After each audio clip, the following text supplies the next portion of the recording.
himself, going to be eating a shock dart, but he's able to makes it! Win anything. Sam, defend your team, because they haven't won. Oh, my God. Strap yourselves in, it's another 1 hour episode. Oh, yeah. Spike defused.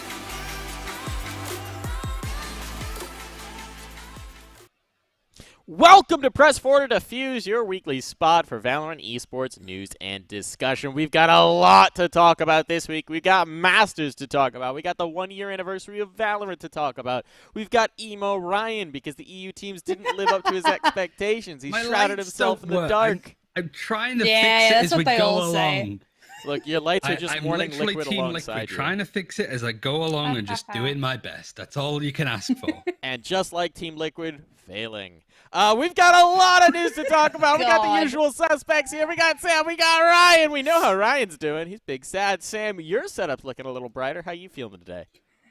I'm regretting being here. No, I'm kidding. I am doing fantastic because despite my region not living up to expectations, what I will say is I had an absolute blast in this last week. I had massive withdrawal symptoms. I'm very, very sad, but it was an amazing event, and I'm really glad we got through on the other side. Things are looking good for Valorant.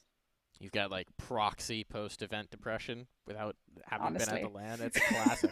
First LAN in a very long time for FPS in general, especially for Valorant. First international LAN ever. It's incredible. We're going to talk about it a lot. I just want to say over the last week, every time an NA team won a matchup, I felt beautiful because I knew that with each win, I just got a little smugger for today's shows. Just a little bit more smug. And it's worked out beautifully for me. The NA team, they've won. Sentinels are your champions. We're headed into our mid-shot. And NA is the best region in the world. The best region in the world. Let's talk about our predictions. 20-second Let's quota, do it. thanks. Let's just talk about our predictions. Let's look at our brackets. We're going to pull up our brackets. We made pre-event brackets, our predictions for how this one was going to go. None of us got the perfect bracket, but you're never going to. Nope. And I am very curious to see who was most accurate, who was bringing through the strongest bracket here. First up, we've got whose bracket is this? Whose bracket Ryan's. is I think this is mine. It's Ryan's. How'd you do, it's Ryan? Ryan's. How'd you do? I mean, Team Sentinels winning is a good one. New turn fourth, not third, isn't too bad. I overestimated Team Liquid and Team Vikings and underestimated but Fnatic and New Turn. So even though I was wrong, I'm pleasantly surprised and happy with me being proven wrong. Especially that first game. Like, I thought Crew was going to beat Fnatic, but immediately you could sense that Fnatic were looking the stronger team. So that's nice to see, and a second place Fnatic is what I live for. It is. It is. We knew you liked that team, but we also knew you had no faith in them. No faith. Oh, God. Punished None for your lack of whatsoever. faith. But it's okay. It's always nice to be proven wrong. I'll get to my own no faith pick later on. Let's pull up Sam's bracket. Sam, how'd you do? Sentinels not winning it. Not great. Ha! Also, Well, thought Liquid's I gonna did win it. predict that Fnatic, that version 1 would be the first NA team to get sent home by Fnatic, so I'll take that one. That was actually a good I will tell read. you. Well, I mean, there was no way that Fnatic or that version 1 beat Fnatic. It was close, but it was just never going to happen. I will say that. So I definitely overestimated Liquid, and it's purely because Liquid is one of those like hot cold teams. When they're on, they're absolutely monstrous, and when they're off, they are so disappointing. And honestly, this was an off week. I mean, yeah, hell of a time to have an off week, the week that matters most in Honestly, the entirety of Valorant Chokewit, am I right? so far. Is that an off week, or is that just being onliners at this point? Because now we can finally I say think that it in could be, yeah. Valorant. I think it was EMEA Finals was an on week. We've never seen Team Liquid play like that. So Yeah. as soon we'll talk about some of the plays later, but that Soulcast getting shot by Vanity when he tried to get in close for the God. knife. I wasn't surprised. I was like, this is peak Team Liquid. I feel bad for Soulcast, but this is what we've been living with since literally last year when they came together. And now the most Yeah. important bracket of all, my bracket. Oh, look God, at that beauty. what a Look at that mess. art piece. I actually think You yours had was the most You accurate, had Sam. X10 so far. Yeah, I had faith in the Southeast Asian boys. It was misplaced, but they were fun. They were a lot of fun to watch, just maybe not so successful as we would be hoping. Obviously, had Sentinels going You all the had way through, not dropping a map. That's a good one. Fnatic going deep had that one as well. Again, our perennial curse, way too much faith in Team Liquid because they shit the bed. Real bummer. You had a decent read on Newtone though, because Newtone did eventually drop to Fnatic. It was just later in the bracket, so a decent read there. Yeah, I Just like got the timing wrong. I like Nutrun. Big fan of good old Nutrun Nutrun. Gaming. The one thing I really am kicking myself for is not having faith in version 1. But look, as delusional an NA fan as I am, I looked at it and said, look, they're playing with a last-minute stand-in. There's no way they beat the best teams from other regions consistently. And then they did! Well, not Fnatic. Yeah, Nice. but you know what? I think they did pretty damn well.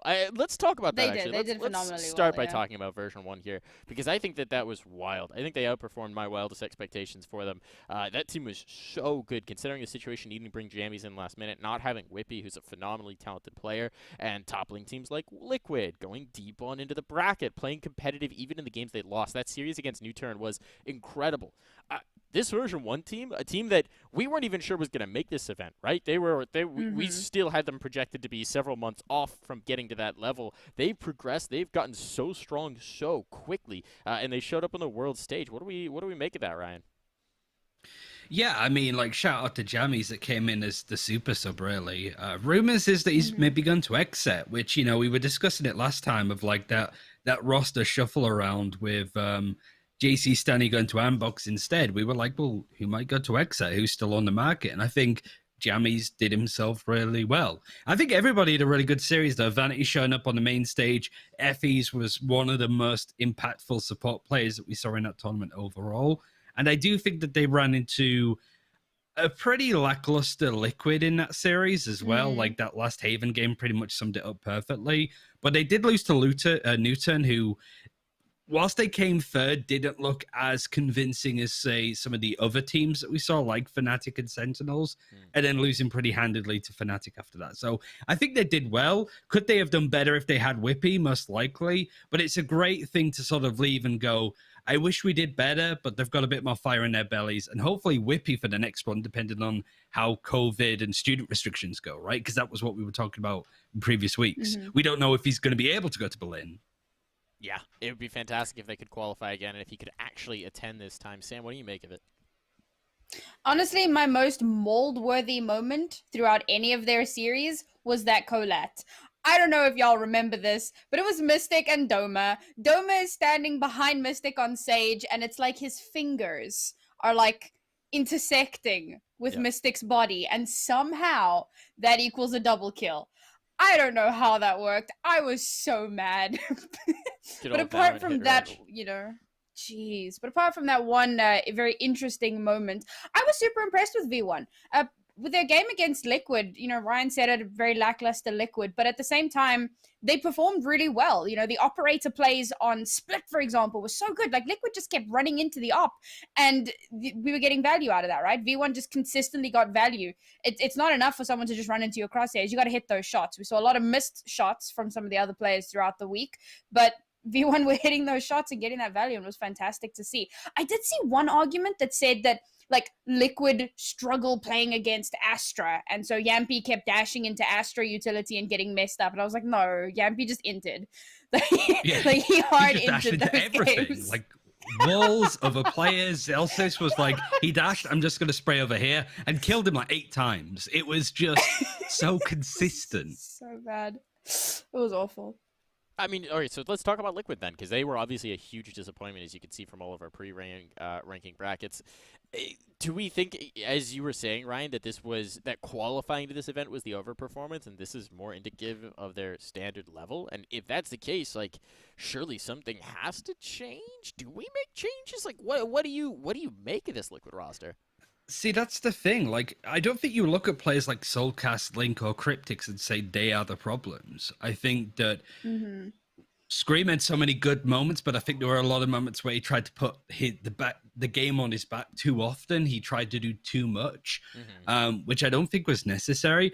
I was just a bit underwhelmed by Yampy, but I've not really been too high on him overall. Even when Team Liquid looked exceptional in the EMEA finals, it wasn't like Yampy setting the world on fire in the same way that, say, Tens did with Sentinels. By the way, fully signed to Sentinels, which is another cool thing to add. But it's one of those areas where it's like Scream is allowed to not be super agent focused with utility and strategies and stuff. He could just play Reyna and frag out. When you have him and Yampy kind of doing the same thing, it gets a bit problematic. At least Tens can go frag out like crazy on Reyna and Jet, but somebody like Shazam is there to back him up and support him and still frag out in an impactful way. Having two players like Scream and Yampy, it makes it problematic, and it looks very much like Luminosity did, where they're just very good at playing high contact, but strategy-wise, when an agent like Astra comes in, it's not as convincing, if that makes sense. I mean, does this give us a good opportunity to transition to talking about our champions? To talk about Sentinels, you brought them up a lot in the comparisons towards Liquid. This is a team that didn't drop a map in the first international Valorant competition. This is a team that is composed of superstars that now has their superstar locked in. They paid the $1 million+ buyout, whatever it wound up being, absurd 7-figure number to purchase out Tens from Cloud9, which apparently it turns out was agreed to before the tournament. Or at least they had, like, the option to make the purchase before the tournament, which is pretty wild. Now he's confirmed in. Is Sentinels going to be our first international Valorant dynasty? What do we think of that one, Sam? Honestly, I think it's insane how well that they've done since bringing Tens onto the roster. You kind of mentioned the 7-figure. So it was the 250,000 for the loan, and then it was the 1 million on top of that for the buyout, which... Oh, bless Jack Etienne. He didn't increase the cost after they won the Masters. What a nice guy. I just love the fact that this was a whole conversation that people were having where they don't understand how contracts work. You don't if Ten signed to a contract where the buyout was whatever Jack feels like it is that day, he's a moron. That's not how contracts work. Like, contracts are a set amount depending on the amount that the player is getting paid and within the range of negotiation. You can reduce it from the level that it's set to in the contract, but you can't just be like, no, he's $5 million today because I feel like it. So the fact that people were inflating this number, and after every event that Sentinels won, it was like, oh, I hear it's $2 million now. Well, now I hear it could be $5 million, $6 million. Who's got 10? It's not an auction. There's not an auctioneer. It's not going up. There was a number. Sentinels had to pay it. Take a breath. It was just this whole conversation was like, you don't understand how contracts work. They codify the buyout in most of these contracts to some degree. Silly. Anyways. So anyway, back to Sentinels. Yes. So one of the talking points that I had down for a little bit later was going to be like MVP, and since we're talking about Sentinels, it's going to come up here anyway. Something that I tweeted out and that I just wanted to like reiterate is that I believe that the most valuable, not necessarily best, but most valuable player possibly in the world right now is Shazam. Because he IGLs, he coaches, he frags, he supports, he clutches, he does everything. And they are still, like, you can't even bring the argument of, well, the team's not doing very well because they don't have a coach. Like, they have Shazam, apparently. So dude is doing so much to lead this team. It's crazy. So what you're saying is Shazam protect, he attack, but most importantly, he bring Masters trophy back. Yay! Just no. Just get out. You are way too proud of yourself for that one. I'm having a good time this week. How long were you sat on that? That was terrible. Literally 5 seconds. It just occurred to me. I realized the protect attack, and I'm like, all right, what do I do for the third one? And then once it came to me, I had to put it out there in the world. But yeah, no, I mean, I would tend to agree. I think IGLs are always undervalued in these kinds of competitions because they just don't pop off on the stat sheet the same way. It's always tempting to give it to the guy who's just clicking heads and dropping the bodies. But the reality is setting up those plays is just as important as actually accomplishing them. And Shazam is clearly wearing a lot of hats within that Sentinels team and a huge part of their sustained success. But I also think it's one of those teams where we were talking about a little bit before we went live, where it feels like Tens has evolved as a player because he doesn't have to be that central force. He's been reined in a little bit to some degree, but also everyone else on the team can contribute. You've got Dapper, you've got Zoms, you've got Sick, you've got Shazam. All of them can step up in the moment, and all of them are working together as a unit to set up. So it's not just the 10 show. It hasn't been the 10 show really since he joined this. He has his solos, if you will, in the band, but he is a member of the band, and they're playing a harmonious tune. And it just feels like this team is kind of heads above a lot of the competition. What do you make of it, Ryan? And they get to be the first team to go to Champions. They Yes, that's they haven't confirmed. automatically done it based off winning Masters 2. They did it off the points that they accumulated from winning Masters 1, Masters 2, right? So there's no way for them to drop out of the top 2 of North America that through points would instantly qualify to the Worlds event at the end of the year. However, the biggest thing I hear from people is, what's the point in trying in Masters 3? They're going to do like an NYXL sandbag. They could win Masters 3, which the winner of Berlin automatically goes to Worlds. So even if it's like G2 that have 0 points, they can win Masters Berlin and still go to Worlds at the end of the year. If Sentinels do it, it means that we get another team from North America qualifying. So I think it's version 1 and Envy that are in 2nd and 3rd. Envy would qualify instantly instead of missing it because they came 3rd, right? Does that make sense? Yeah, absolutely. And here's the thing, right? You could say, okay, well, they don't have to compete in this next tournament, but it's a trip to Berlin, right? We've all spent our time contained in the U.S. The prize of going to get to compete and be the best team in the world at Berlin again is enough of a prize in and of itself. They're already qualified to the in big front of an show, audience, maybe as well. right? That would be amazing. They want to get the back 3 back, you know? Yeah. In what world would they not want to compete? Would they not want to go for that prize? Would they not want to defend the champion belt? This is a team that's ultra competitive of the players that I know personally. Like they want it. They're hungry for it. They don't want anyone to even be able to ask a question about whether they're the best team in Valorant. They want to be the best team. But yeah, I mean, I guess we'll see. We'll see how it comes. There's always, when that edge is off, as we've talked about with Sentinels before, they're a team that, obviously they didn't have to do the lower bracket run this time, but they're a team that tends to perform even better when their backs are against the wall, when their butts are to the flame, and when there's that pressure on, and perhaps with some degree of that pressure up in the next one, that could be an issue, I suppose. Do we think it will be? No, I disagree with the idea that they're like an era team. I think it's too early to say that. I think if they won Masters 3 and then won Champions, then they are quantifiably the best team in the world and had a nice run in 2021, but a legacy's a long time. It's not one event. But it's exciting to see. I'm more excited about who else is going to step up in North America and how teams like Envy and FaZe that have a good amount of points that could qualify in that second place slot, how they might be able to drum it up. Even in Europe, as there's been a massive roster shuffle today, but I think we're going to skip that for this week, right, and talk roster mania next week because there's so much to go over. There is so much to go over. There will be plenty of roster moves to talk about next week. Sam, what do you make of it? I can't remember if we actually showed the Slasher tweet from March. We're about where to. It shows, oh, here it is. There we go. Slasher's Amazing. ice cold takes, aged like God. milk. This is his tweet here. We're going to take a look at it. The official Slasher's pre-Masters Valorant International Power Rankings. EU number 1, BR number 2, definitely. That was wild. NA number 3, get out of here. A team with a stand-in gave everyone a run for their money.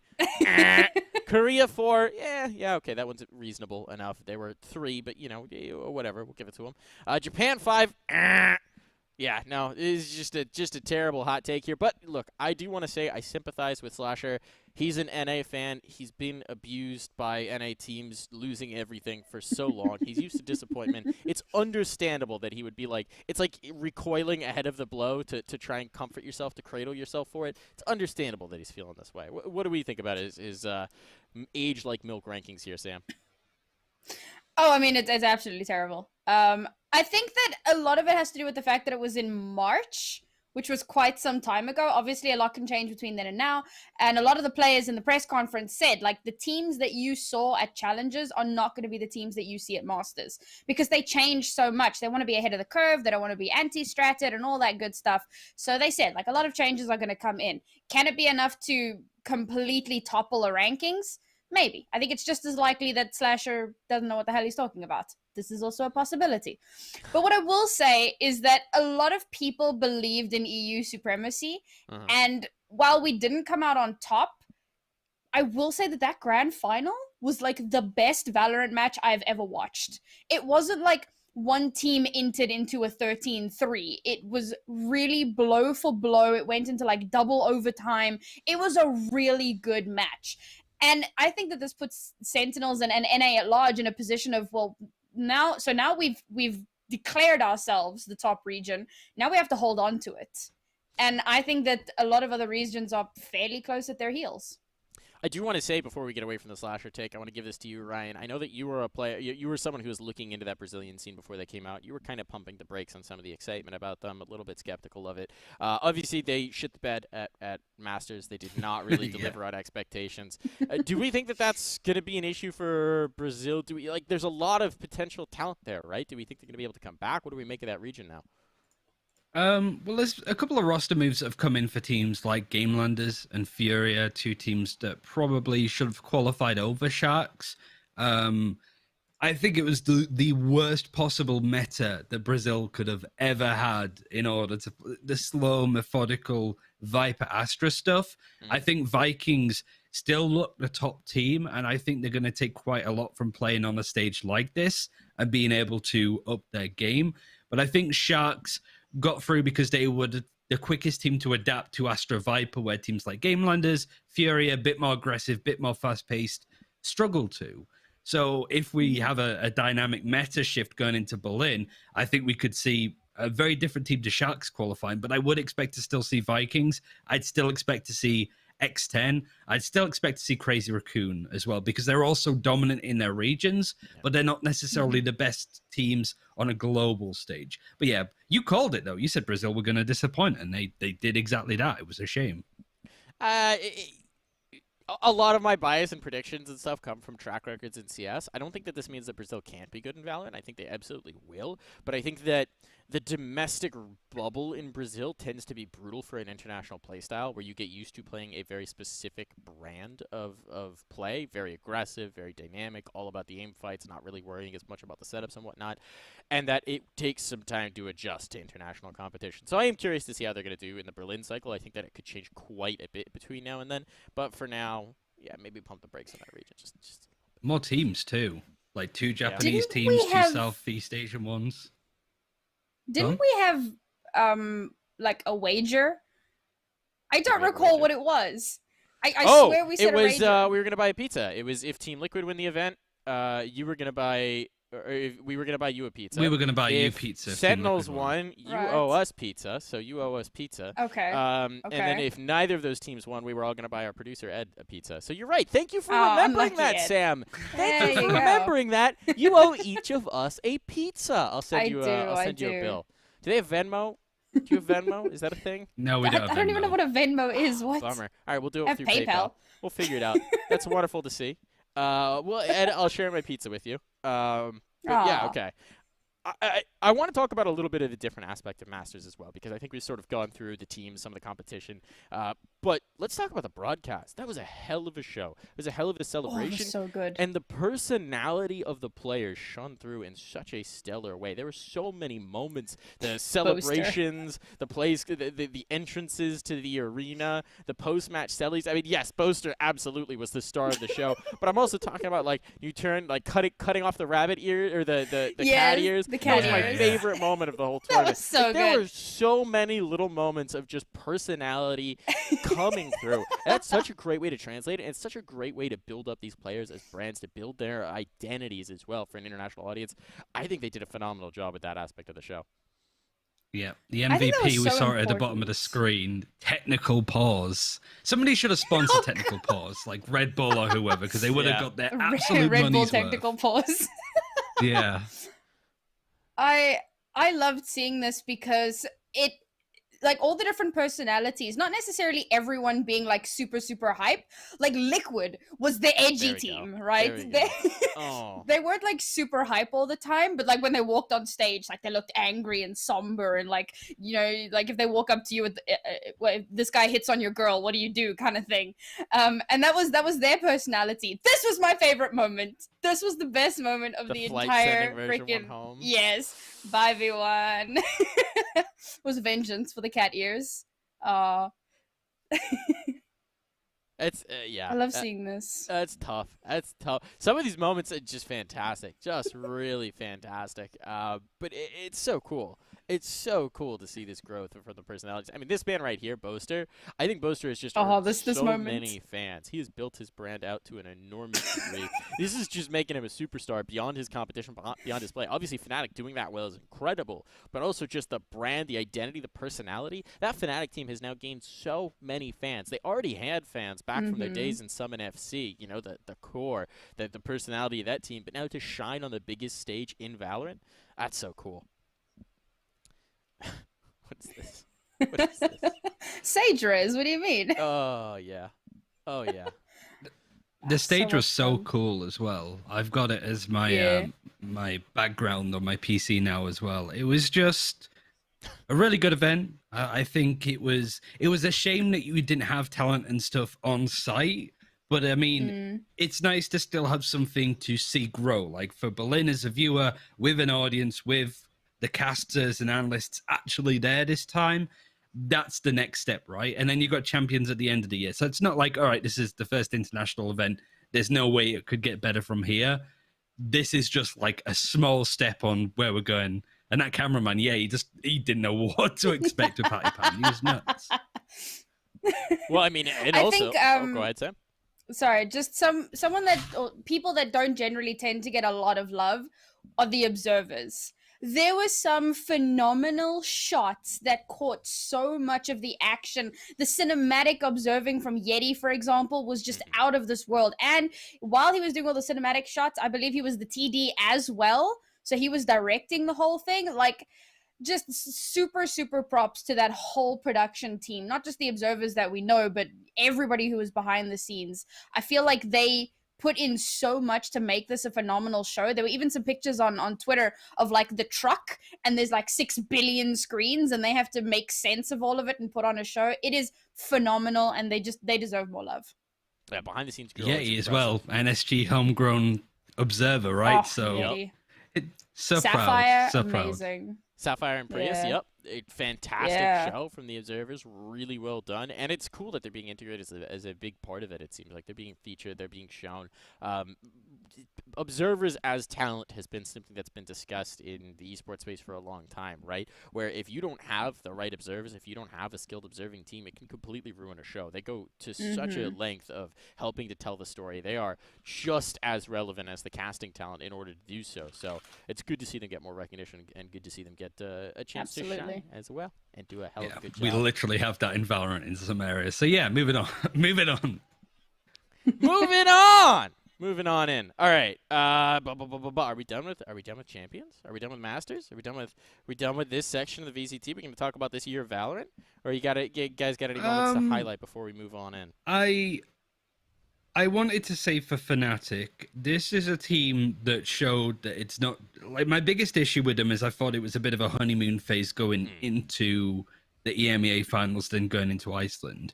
Not only have Durka and Magnum shown that they are consistently top tier picks, but also I think my favorite player to watch, I said this on the thing with Fion and Yinsu, is Mystic. I thought Mystic had a stellar tournament. Other than that EU flash right at the end, I thought he didn't set a foot wrong. He had that crazy Viper lineup that bounced off the top of Bind. And I think it was Tens that was still alive in the final, thought that he was down B long on Bind because it bounced so high up. And I just think that, like, on a person that played Viper from the early days to go onto a global stage like that and show that he's probably one of, if not the best Viper in the world at this point, I think he deserves a lot more credit to his name. And I think Fnatic is the best team in Europe right now. And I think that's going to stay for quite a while, depending on how this roster mania stuff goes on with G2, Ascend, and Heretics. But Fnatic have shown me personally that this isn't just a team that is having a bit of a hot season and then will drop off again. Now that I've said that, they're going to drop off again. I can believe. Probably. Why would you jinx them like this? But no, this is great. We'll commit to it. All right, so that's a good thing. We're going to be looking forward soon. We're going to be talking about it. But one of the things that's going to be so important is who's actually going to maintain, who's going to be back. We've already hinted at it a little bit, but you're calling Fnatic back top of EU, going to be right back in for Berlin. So we'll talk about that a little bit in the future. For now, though, I want to talk about Valorant. I want to talk about the game because we're at the 1-year anniversary of Valorant. It was yesterday, right? Today, the 2nd. Today. Today. It's I don't know what today. day of the It's week it is. today. I've been moving over the course of the last week. I have no Wednesday. concept It's of press what's 4 happening. day. It's Wednesday, my dudes. But 1 year of Valorant. This plucky little game was Project A not too We did long it. ago. Then there was the closed beta. Then the game actually released. It's a year on. The game apparently has 14 million average players. Was the number released by Riot? That's mental. It is mental. That That's is crazy. mental. It's not quite Counter-Strike. I think Counter-Strike's 20 to 24, but we haven't even got stuff like China involved yet. And we're also getting it on Yeah, mobile. it's not even Like, officially released. it's one of those things where it's like, it's not bad. I remember when Overwatch was like, we've got 10 million active accounts because they buy the accounts. That's how they do it. Yeah. They've never mentioned monthly active users since the World of Warcraft days where they'd get like 8 million players and then it would drop off a cliff. So this being 16 million, really, really good. Like, I think it's And bearing in mind, going to miss a lot we of had a people. million views for Masters. I think it was 1 million concurrent. At the peak, yep. Massive for the very first. Crazy. Pretty wild, absolutely. For the first international competition, first international LAN, numbers are popping. It will be interesting to see if those numbers maintain and continue to grow as LANs become more common. But at least for now, I mean, based on how great of a show that was, based on how wonderful the production was, you'd imagine that's going to bring a lot of eyes back, right? This was fun. This was a celebration. As much as we might joke about technical pauses and that kind of thing, this was still an incredible tournament, incredible run. And so you're going to have a lot of repeat fans. You're going to have a lot of fans made from watching that tournament who will continue to grow the audience. And that's just that's kind of awesome to see. But yeah, let's talk about this next iteration, the mobile game. Mobile game's coming. That was part of the press release as well. They're making a mobile Valorant game. Now this kind of just makes sense as a company. Mobile games are getting huge. Call of Duty Mobile has made like $1 billion in the last year, some crazy number like that. PUBG Mobile is enormous. Mobile gaming in general is kind of the future, especially in places like South Asia and Southeast Asia, where access towards PCs is a little less common, but everybody has a mobile device, and mobile games like this are booming. They're huge. It's a huge market. So this makes a lot of sense for Riot. We don't have a lot of details here, but how are we feeling about mobile Valorant here, Ryan? I'm excited for it. I don't typically play games on my phone, but like you said, there's so many other games that have come to phone. I think one of the more recent ones was like Dead by Daylight that I tried out. But like you say, it's a really big audience of people to come in and play the game. I don't know. I can't find this on the press thing. I don't know if I'm losing my mind a little bit because it's really warm here in the UK today. But I swear they said that they're working on a console version as well. Are they So really? that is another thing that especially as a Brit where console gaming is so popular here, I would love to see that as well. And I think that that's another huge chunk of audience that could do well off a game that probably doesn't need too much adjusted to it. Certainly not as much from PC to mobile as it would be from PC to console. But I'm not too sure on that. Maybe Killjoy's turret, much like Torbjorn's turret on console, was way too strong, but we'll see. As long as they don't make Killjoy's turret start running like in that cinematic, we should be fine. Because that was scary. That's the next buff coming through. The turret sprints around the please, map no. and opens. The turret now has tailwind. The turret's dashing at you. God. Turret has its own ult. It'll pull out knives. Turret is just jet, robotic, and smaller and harder to hit. That's the new That's meta. the law. Duality. This is why jet you're not a versus game the dev. turret. Yeah, here's the actual duality trailer. It's not that there's an alternate world. It's that they're all just Killjoy turrets sprinting around. Killjoy is the real villain of this entire series, the entire franchise. sounds It's all just been terrible. Killjoy the entire time. Please never go into game dev. I would definitely do things just to mess with gamers. It'd be so much fun.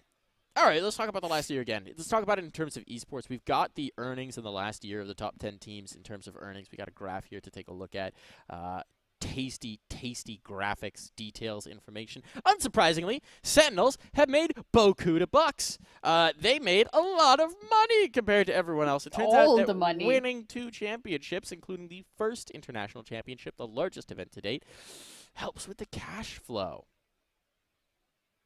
Yeah. Yes. Any surprises who'd in have the thought? draft, Sam? Oh, we're going to pull it up big. Yep, that's gonna help.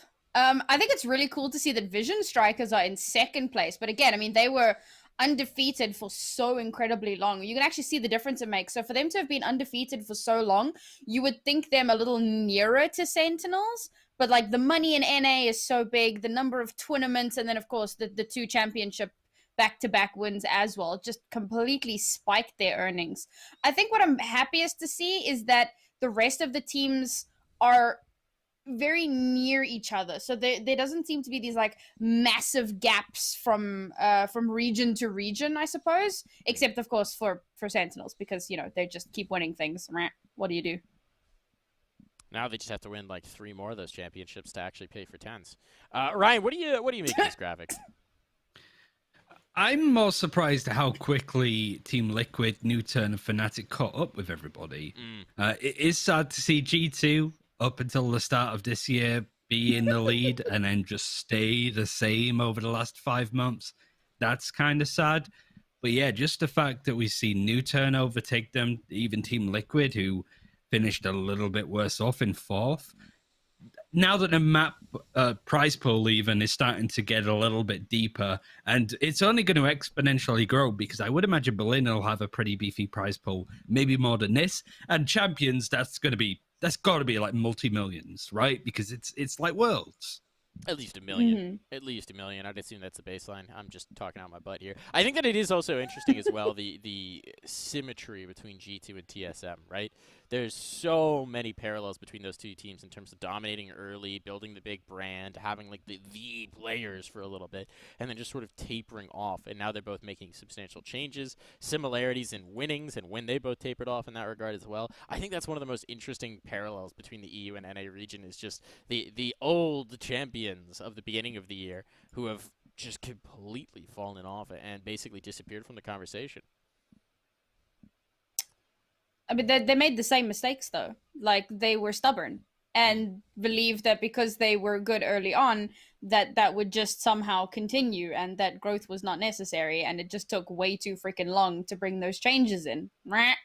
But it's a whole new year, folks. So hopefully with the roster shuffle that's coming in, you see, we don't talk about actual like calendar years, January to January. No one cares about that. June to June, right? Valorant June. years. That's where it's at. It's a Valorant Those are the calendar. important ones. You've heard of the lunar calendar. Exactly. You've heard of the Justinian calendar. Now you hear the Valorant calendar.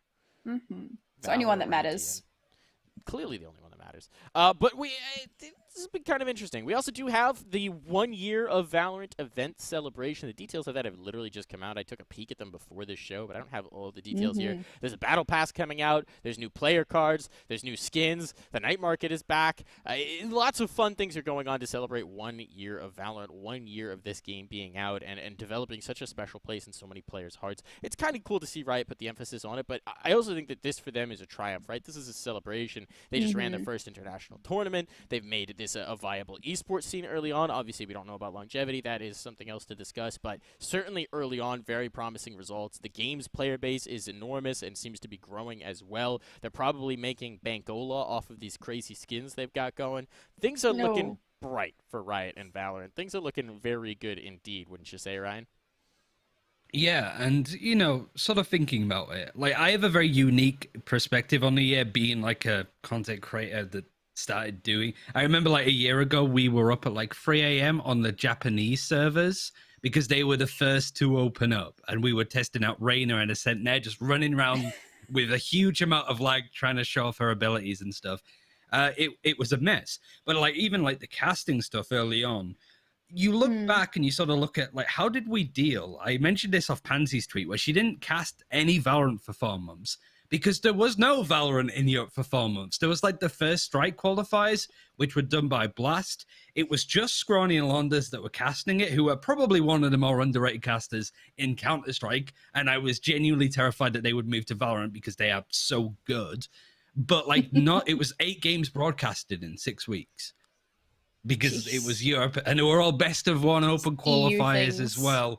Yeah. How did we live through that? How did we get through that without... We molded a lot.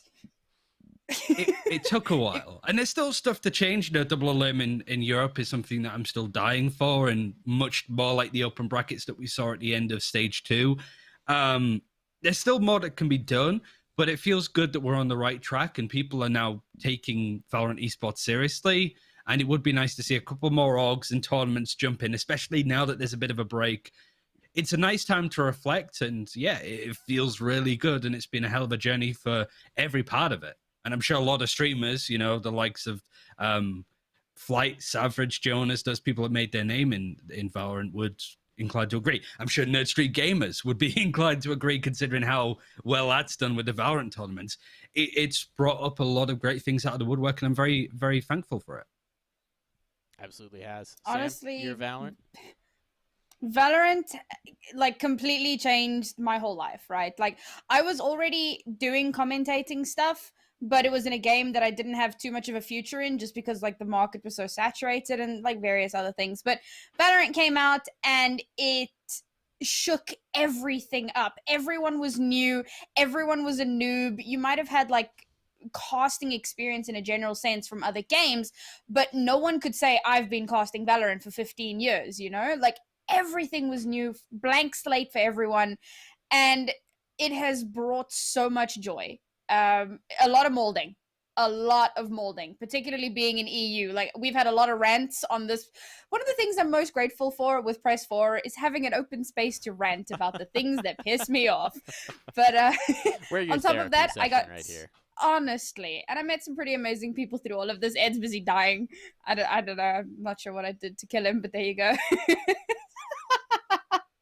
Our producer's literally dying in our ears. It's great. I can't hear. So yeah, Valorant, thank you for changing my life. And Valorant, please try not to kill Ed. Hopefully won't. It has been a huge year. It's been a huge year. Just talking about from the esports cycle, right? Things kicked off with the Ignition series from Riot. Obviously, there were tournaments before that. Nerd Street Gamers organizing tournaments. Organizers like the Pittsburgh Knights putting stuff together. Just everybody. There was that gold rush early on where every organizer was like, all right, we do Valorant tournaments now. I would get DMs where it's like, yeah, we're running a Valorant tournament tomorrow. Can you cast this? It's like, who are you? No. Who? Well, like, you look at the guy's profile. He's like, I'm an investment banker in St. Louis. Just like crazy people trying to run tournaments, trying to start up organizations, like just all sorts of weird stuff. Money disappearing, money going here, money going there, and then a few steady organizers. You know, what was the huge one that no one got paid for months? Pulse. Good old Thanks. Pulse Invitational. Pulse and Shout out to the Trovo. Pulse Invitational. There were a few of those. I mean, it was just Guess a who wild introduced me? west. Because I casted Pulse and I get paid for it. Guess who introduced me to it? Let me guess. It was Bach? Minak from the Spike. Ah. So it was like, Oh god, of course it was. Speaking of grifters, hey! yeah, and the middleman was Van Silly, which makes it even worse. So yeah, it was a. Poor Van. That Happy was to fun. say I have managed to avoid being scammed in Valorant. I don't know how. I've never had a late payment for any of my gigs. I am blessed times 3. That's an inside joke. There were 2 more blessings y'all missed earlier, but there you go. There you go. All the blessings. But, I mean, it is kind of wild to think how far we've come since then. Then we had the Ignition series that started to kick things off, showed that Riot was serious about the esports. Because you have to remember, when this game first came out, the way Riot talked about esports was, we're not going to do anything for a year. That was their initial stance, was that they were just going to have this game out for a year, and then they were going to think about esports. And very quickly, they were like, oh, we messed that one up. Everybody's already running tournaments. Guess we should take a look at this thing. Started out with the Ignition series, sort of probed around there, figured that out. Then we had First Strike, which was the big actual, like, let's have qualifiers. Let's try and do a tournament run. Let's try and do a series here.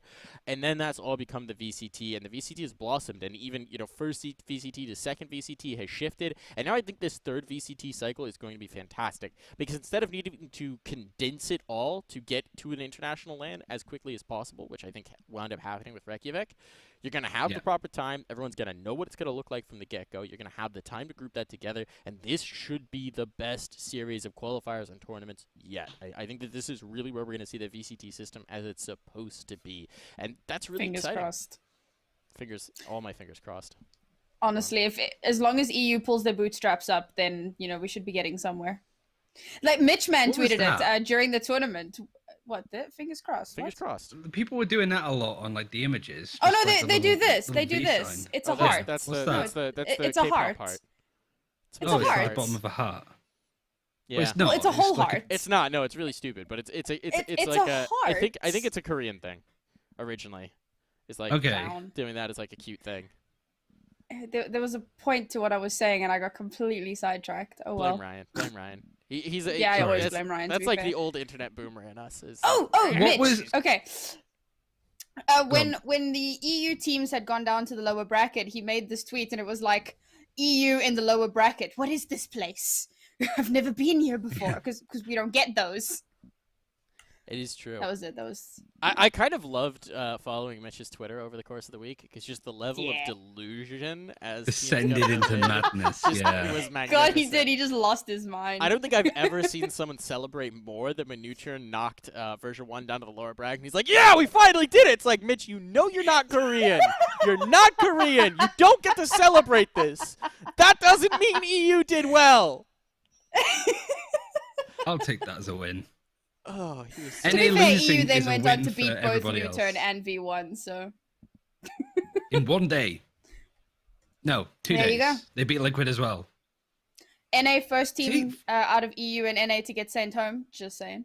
How many people did Fnatic knock out the tournament? Was it like 5 teams? They knocked out over 50% of the teams there. Yeah. They're like the Grim Reaper of Reykjavik. It was crazy. We need that meme. Ask not for whom the fanatic tolls. It tolls for Yeah. thee. I like it. Mhm. I like it. So, I mean, it's been the last year of Valorant Esports. It's been pretty crazy. It's been pretty wild. We've been doing this show. We were talking about it. I think we started doing this show behind closed doors in, like, July with just Ryan and I. And then we were figuring it out and brought in Sam. And then we went public sometime in September. We're going to have to go back and actually look at the dates. I think early September. So it's not too far off from a year of us, which is pretty wild. Thank you, everyone who's been tuning in and listening to us ramble and rant and be madness it's like episode 38. So for 38 weeks in the Episode last year. 38. It's pretty Jeez. wild. Love you all. Here, wait, I'll do the little heart thing. Love you all. Hell yeah. Thank you all for coming out. If that's a thing. Ryan and I are like, why are you kids? This is the I'm- how do I'm you so do, fellow boomer. kids? I'm like- The Steve How do Buscemi you- with a skateboard over the shoulder. How do you Dude, do, fellow I love kids? that he Literally started sat in like darkness. this. Like he thought it was this. Yeah, I thought it was that. All right. We're It's going a to wrap long up this hop. show by talking about what's coming in the next cycle. We already talked about it a little bit. That we think this VCT cycle is going to be the most exciting one. But one thing that I'm really interested in about is how the cross-pollination that we saw at Reykjavik is going to influence domestic scenes, right? Because this is the first time that teams actually got exposed to playing against each other. Yeah, you can watch Twitch VODs, but without actual demos, there's not really a great way to break down other regions without playing against them live, without scrimming and bringing that over. So we're going to see a massive amount of cross-pollination. I think EU is the region that'll probably benefit the most because those teams were all scrimming other EU teams while they were in Reykjavik, and that helped spread it a little bit. But we're also going to see teams bringing it back over. I know, like, Newturn was talking about bringing different elements back to the Korean scene. X10 was talking about bringing it back to Southeast Asia. Like, do we think that this is just going to see several scenes blossom and shift? How do we think this cross genesis is going to lead to changes in domestic scenes, Ryan? I mean, the only way that I can think of it at the moment is literally picking up players from smaller regions that are standout. I think the best example of that is Patapan. And seeing somebody like that move over to North America, more likely than something like Europe. There's still a lot of areas where that's not happened yet. And it's difficult enough for like the sort of East Asia part, because I know Korea and Japan can play, but there's lag and stuff. I feel like we're not in that position overall yet to see the full effects of the regions playing together more consistently. And even from talking to teams that were doing scrims and were scrimming the North American teams or whoever here in Europe, it was still a very small subset of, oh, we played like Sentinels once and we drew against them. That's the only information that they can take. And we saw a lot of that overall, where it's a lot of confusion about scrim results and people talking about various different things, right? So I think overall, this next stage is going to be really interesting, but not because we're seeing the cross-contamination of regions, but more so big roster moves. Like G2, Heretics, Ascend are all doing stuff. And what they're going to do as a last-ditch attempt, because Fnatic got through because they made a pretty ballsy move bringing in Durka. What other teams are going to just take a punt and bring in some player like Patipan, throw him into a roster and see what he can do? I think that's a team would be crazy not to do that, I think. On kind of that same note, there's a great tweet from Zeta during the tournament, which was Zeta on Cloud9, obviously, was people asked me why I moved to NA. Now you understand. That was like right after version 1 had won something. And it was just fantastic. I think it was right after they beat Liquid. But Sam, what do you make of it? Do you think we're going to see a lot of shifts in domestic scenes here? I think it's still too early. 1 week's worth, maybe 2 weeks worth of playing together isn't really going to give you a massive feel for every other region. I think it's a good start, and there's definitely elements that we'll see taken back. Like, for example, Astra plays. Some regions that haven't played her too much might now start seeing, wow, there's a lot that you can do with this agent. Not just what we've seen in a VOD, but like, it was done to us, and damn, it sucked. We need to know how to do this. You know, things like that. Or you think of like Fnatic, who like to play Brimstone, and Brimstone has been somewhat out of the meta for quite some time. So you start to realize, well, how can we start to integrate that into our own play? So there might be like a little bit of that, but I don't think it's going to be massive just yet. By the end of this year, we will have had 2 more lands, and I think at that point, that's when big things are going to start to happen. But for this very beginning, I don't see too much happening just yet. Well, thank you for setting me up for my next segue, which is, speaking of future lands, we've got Berlin coming up. Berlin is the next major. That's going to be at the end of this VCT cycle. What I want to know, what I want to get predictions on, is how much is going to change and how much is going to stay the same from Reykjavik to Berlin. We already heard Ryan talk about the fact that he thinks Fnatic is the best team in Europe. Fnatic is going to be at Berlin. I'm going to go ahead and call it. If Sentinels isn't at Berlin, I will be downright shocked. But let's think about it. Other regions, do we think it's largely going to stay the same? Do we think the hierarchy is going to shift? Do we think a team like FPX might be able to make this go around G2? How do we think this is going to change? Do we think there's going to be tectonic shifts? Sam, what do you think? I think that, so specifically for EU, if we had had a double elimination bracket, at least one team at Masters would have been different. Don't know which one that would have been, but I'm quite certain that the result would have been different. So if we do get double elim, heck, even if we don't, I think that this has spurred on a lot of teams to start making changes. And bearing in mind, all of the teams that weren't at Masters 2 have not been playing on Breeze because they've been preparing for Masters 2. So we're seeing a very similar thing to what we saw at the start of Masters 2 with, was it the new agent? It wasn't Icebox. There was something new that teams had not prepared for. Oh, it was the Viper changes, I believe. Yeah, Viper something changes, like that. Just generally, teams were ill-prepared. I mean, we saw Sentinels get washed out of the first Challenger cycle, which they acknowledge as just not having time to prep at all. Yeah. So this is going to be a similar issue coming into the 3rd cycle, where these teams have been so focused on what they needed to do for Masters 2 that coming into the next round of challenges, things could be thrown completely for a loop. I do think that I see a lot of growth potential in teams like Newturn, who already have performed beyond our expectations. I was not expecting them to get as far as they did. So I was really impressed with that. And I think with a little bit more time, they're definitely a team that I'm expecting to do more. I think the EU scene is definitely going to become a bit more of a bloodbath. We're already seeing the roster mania, like Ryan mentioned a little bit earlier on. I'm really excited to see what's going to come out of this, because there isn't a lot of time, to my best understanding, between now and the next challenges cycle. I believe the next cycle starts in July. So we're looking at like a month, maybe 6 weeks, and teams need to get themselves prepped for this next cycle to start. So I'm expecting a shakeup in EU, and NA is even making big news as well. I'm seeing things about TSM, about T1. Everybody is making these like crazy things. EU United just dropped their roster. Like, everything's gone stir crazy. I think that there's a lot of potential for like great upsets. I think you're right that Sentinels are definitely going to be in the next one. At this point, I've said it before, like if you're counting out Sentinels, you're just not paying attention. I don't want to say anything definite, but I do believe there will be chaos. I'm excited for the chaos, and we're gonna have more slots as well for a lot of the different teams. We're gonna have a lot more slots for them to work with. Also, I will say for the Korean teams, especially for Newturn and also Vision Strikers, we've had the big retirements. The retirements haven't been confirmed for Newturn yet, but it seems like Solo might be stepping away from the game. We'll hear more about it. The decision will be coming shortly. That could radically shift the team. Maybe some young talent coming in, maybe players stepping back to coach, something of that nature. It would be kind of interesting to see how that shifts and adjusts without having that experience if they perform as well on LAN as they have been doing. We'll just have to find out. We'll have to see. But it'll be really interesting to see who actually shows up in Berlin, who we wind up with, and what difference that is, and what regions dominate when they've got 2 slots as opposed to 1, and how that shifts the dynamic as well. The other aspect of it is, will Valorant be the same game by then? We've seen this meta shift so many times in the last year. 6 agents added, 3 new maps. We know there's another agent coming soon, and based on the rumors and teases, it seems like that agent's going to be somehow countering existing utility, which is great, because that's Thank God. desperately needed in the meta might just change some of these very slow-paced plays where you're just dealing with all the Astra util, you're dealing with all the Killjoy util, you're trying to get it out of the way.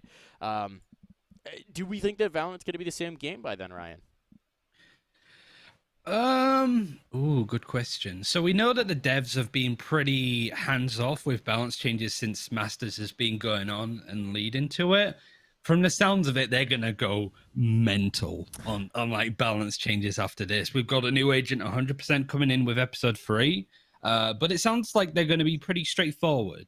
I think they're called Grenadier is like the code name for it, and from what the dev said, it's going to be super straightforward, more in line with other traditional FPS games. So I would expect like the Counter-Strike lineup generator kind of guy, like Brimstone Molly, but firing smokes, grenades, all that kind of stuff. So I don't think we're going to see Astra completely taken out of the game when it comes to nerfs. I don't think that's the same for Viper.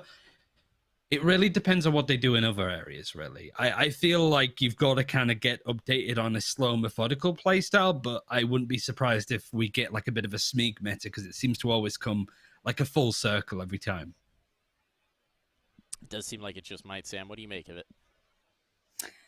I think that once the balance changes start again, like Ryan said, we've been like hyper-focused on the tournaments and specifically this first international LAN with good reason. Like there's this is something that needed focusing on.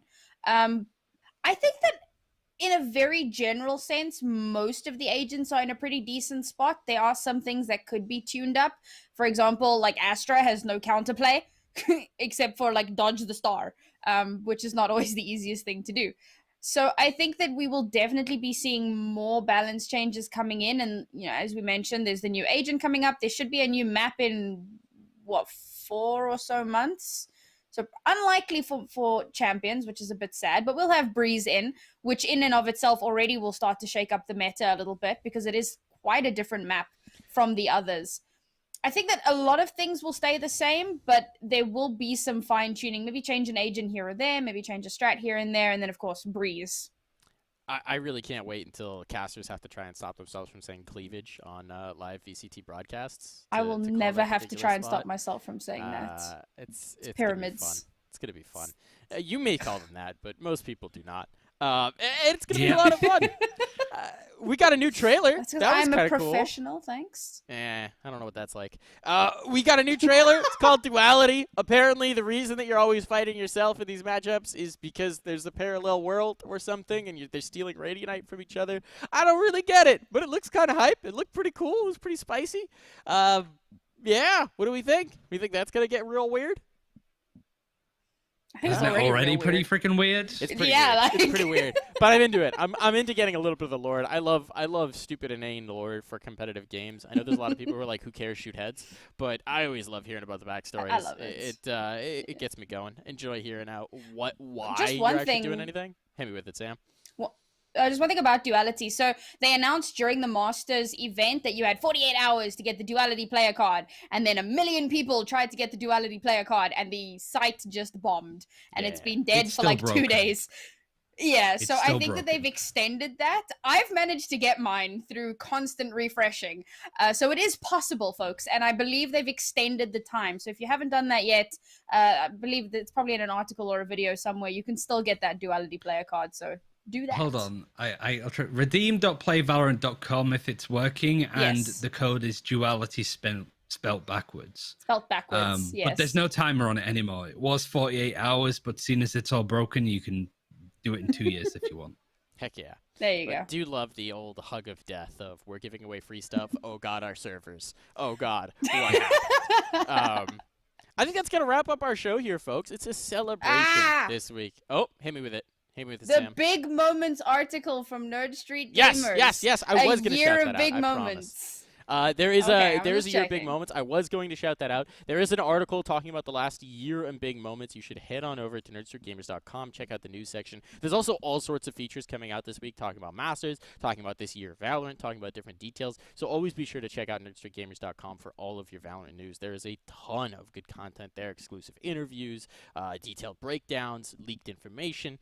all the deets. You're definitely going to want to check it out. But thank you so much for tuning in. It's been a hell of a year for Valorant. It's been a hell of a year for us here on Press for Defuse. We've loved it. We've loved having you here. We've loved talking about it. We're going to be talking about it more. I won't be here next week, but these two yokels will be, to talk about all the roster mania that's going on, all the crazy moves and new teams that we're going to have for the next VCT cycle. Thank you so much for tuning in, everybody. We'll see you next week. Goodbye. Bye. Happy birthday.